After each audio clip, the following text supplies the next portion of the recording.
Wrestling fans, guys, when we think about 1992 and the WWE and the world of professional wrestling, what comes to mind?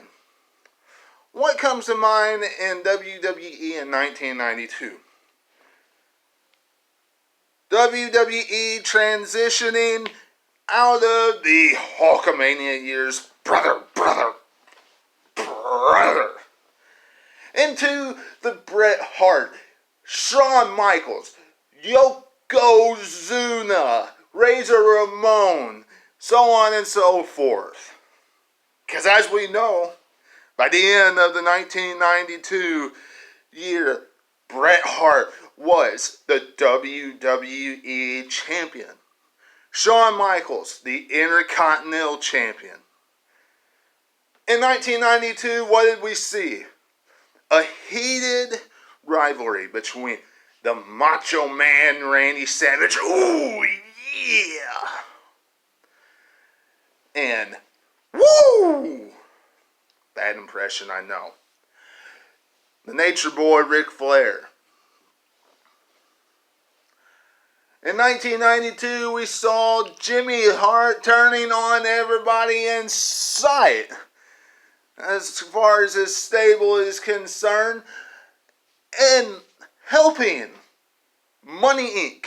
capture the Tag Team Championships in the WWE on more than one occasion, wrestling fans. All that plus so much more happened in 1992. Before we dive in to SummerSlam, wrestling fans, everybody, do me a favor and do yourself a favor by becoming a subscriber today, and make sure you hit that bell so you get all notifications.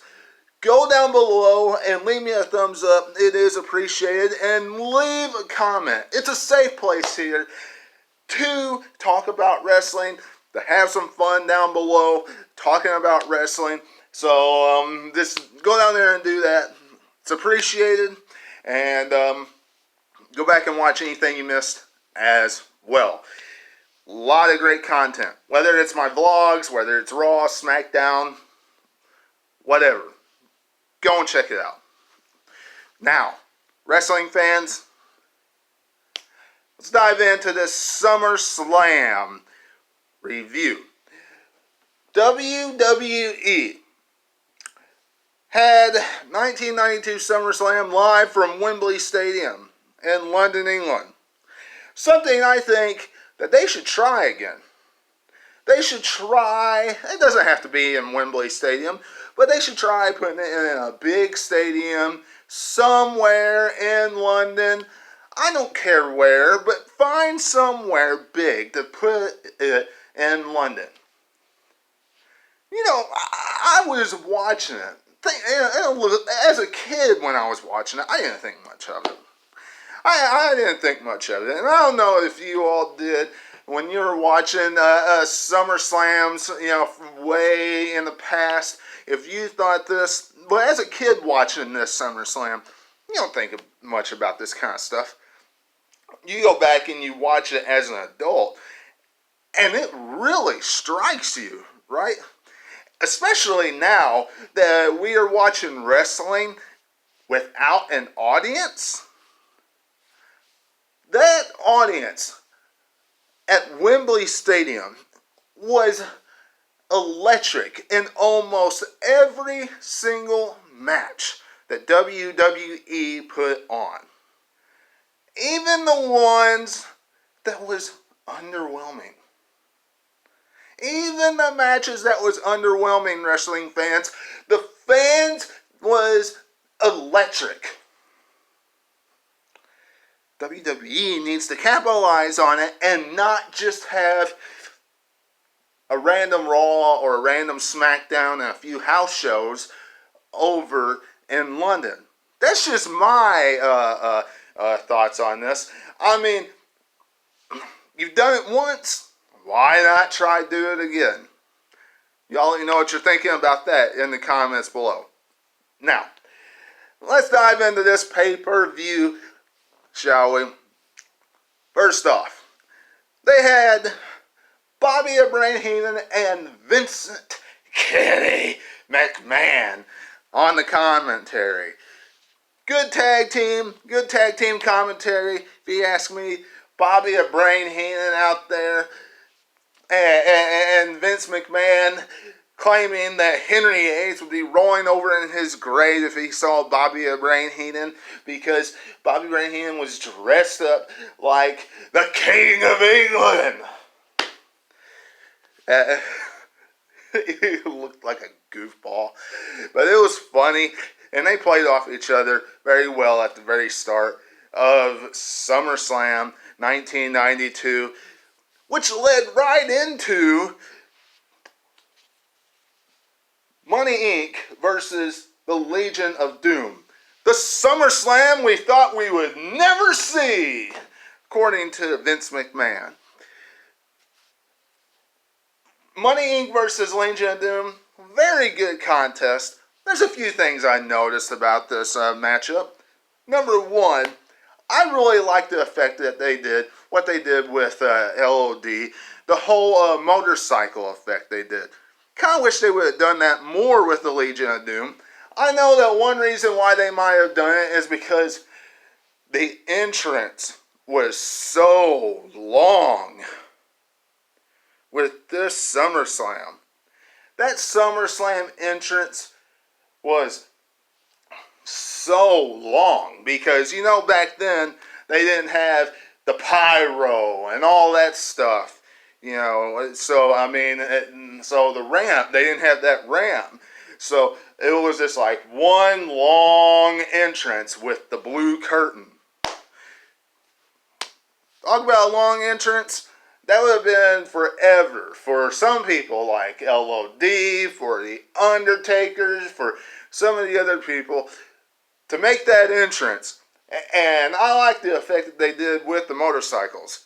It would have been cool if they did that more with the Legion of Doom in WWE. Seeing how they already added a few extra layers to LOD in WWE with their little jokes, trying to give them a little bit of humor, adding Rocco when Paul Ellering was in WWE. I didn't, you know, when I was a kid, I didn't think much of it. When I look at it now, it's just like, okay, you could have done away with Rocco. It really didn't do much for me. Watching it now, it's like, whatever. I mean, honestly, they had bad camera angle. You could clearly see Paul Ellering's mouth move, how their camera angle was. So, they could have done a better job with that.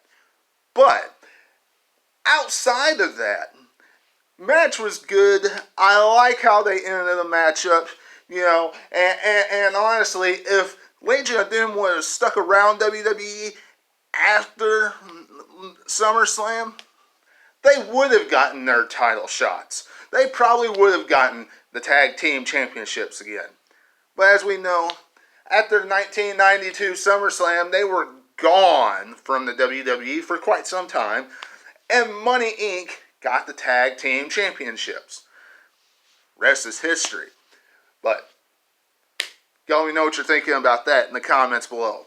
We go from that to Ric Flair and him being disgruntled by not getting a title shot at SummerSlam, and Ultimate Warrior getting one at SummerSlam instead.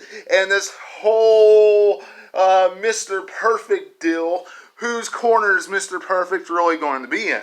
Is it going to be in the Ultimate Warriors, or is it going to be in the Macho Man Randy Savage?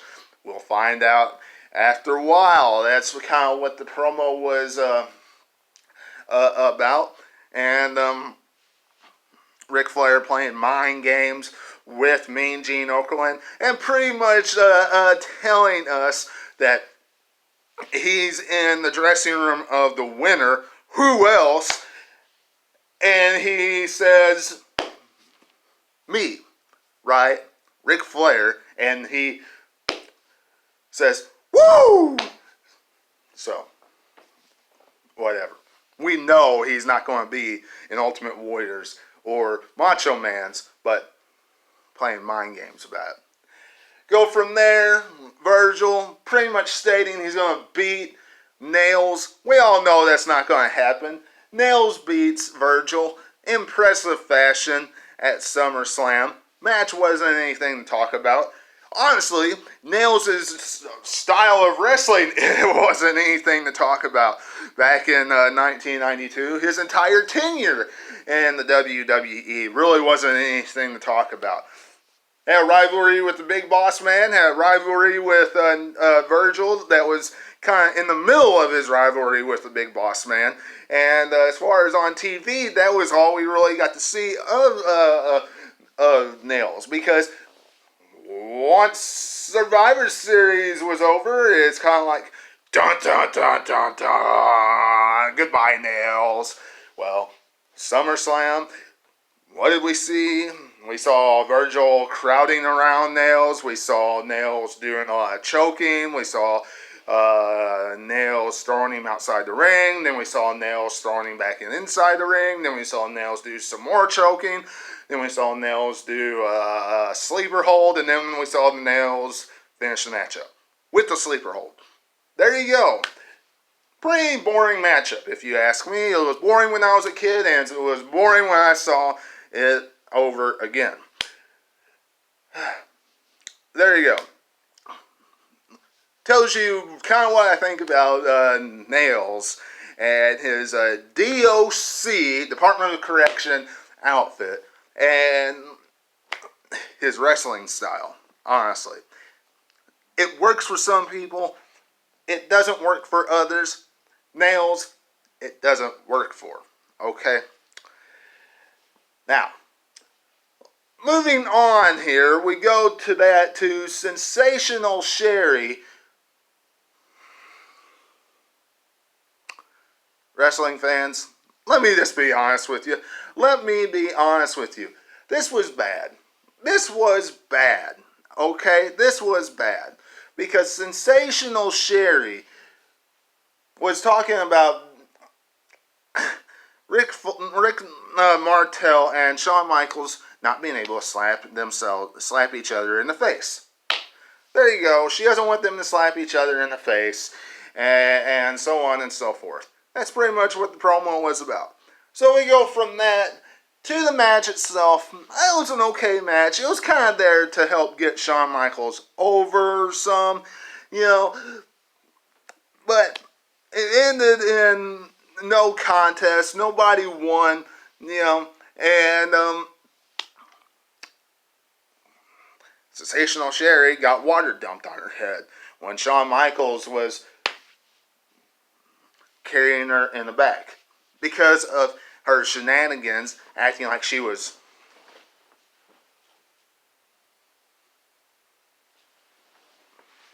passed out because they slapped each other in the face. Whatever. We go from that to Nasty Boys laughing at it and saying they claim that they won a tag team title shot because they beat the Ultimate Warrior and the Macho Man Randy Savage, to the Natural Disasters taking on the Beverly Brothers. Natural Disasters defending their tag team championships. I, for one, did not have a problem as far as the match itself. It's kind of what we would expect out of two big men taking on two small men.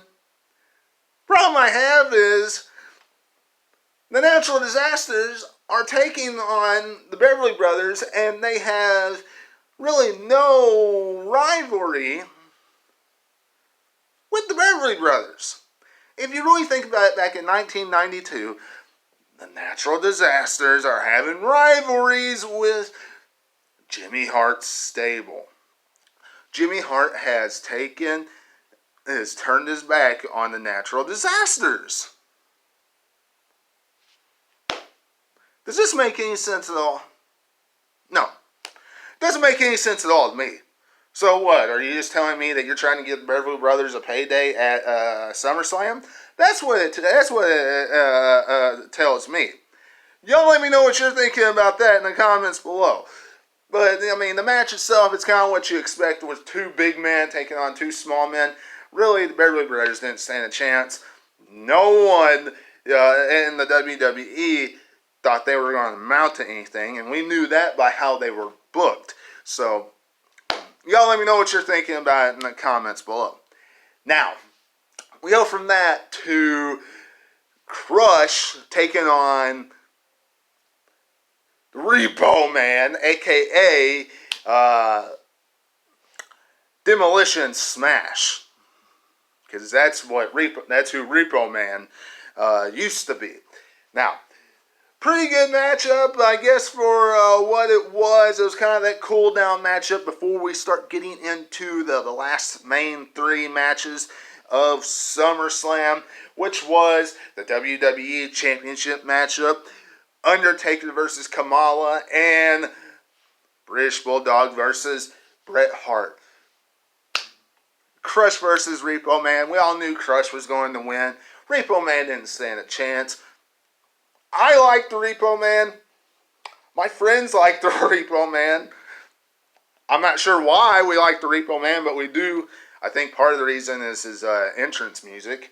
Repo Man. Yeah, his music. It was kind of cool. But, whatever. The match kind of sucked. It was there to get Crush over. Honestly, it was one that you could go to the bathroom and you didn't care if you missed. Or go get something to eat and you didn't care if you missed. Anyway, we go from that to the Macho Man versus the Ultimate Warrior. Whose corner did Mr. Perfect end up being in? Ric Flair's. That's whose corner.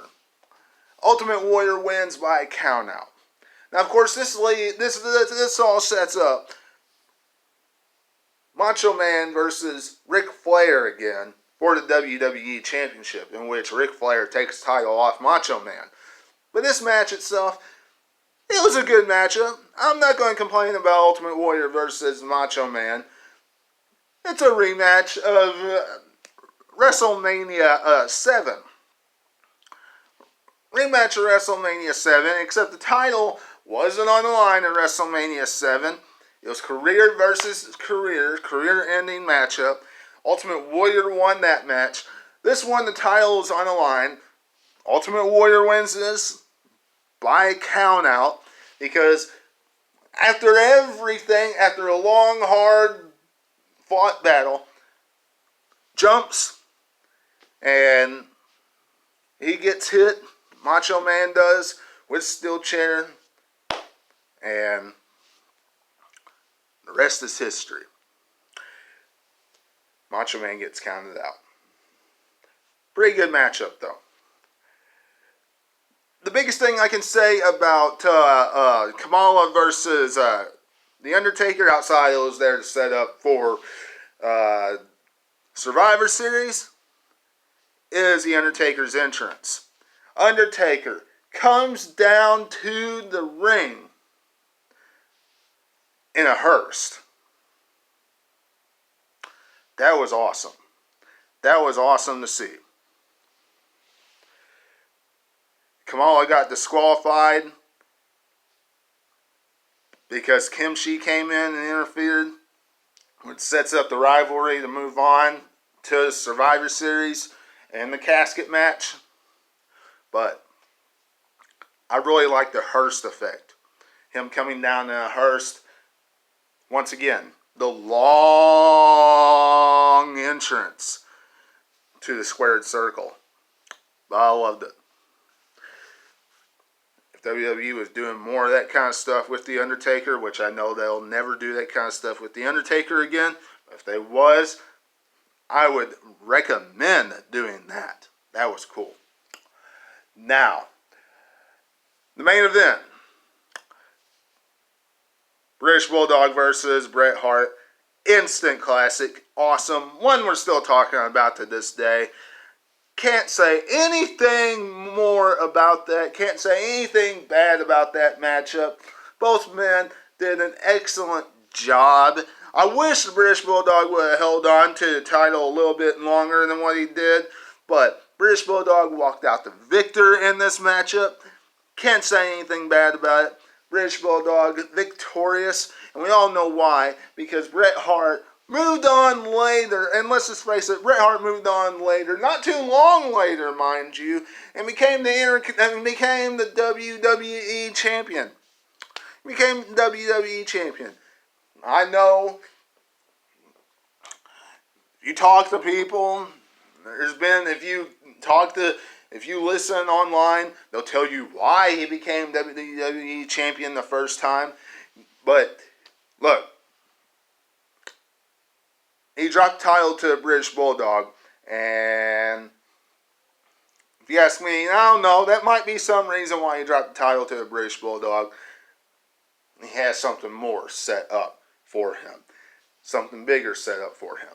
And everybody loved Bret Hart back then, in the early 90s, and through the time that he left WWE. Because let's just face it, Bret Hart definitely is one of the best. Still is, if you ask me. But SummerSlam 1992, a pretty good show. I'm not going to complain about 1992 SummerSlam. Really good building block for what WWE could do in the future. Go have a big show somewhere besides in the United States.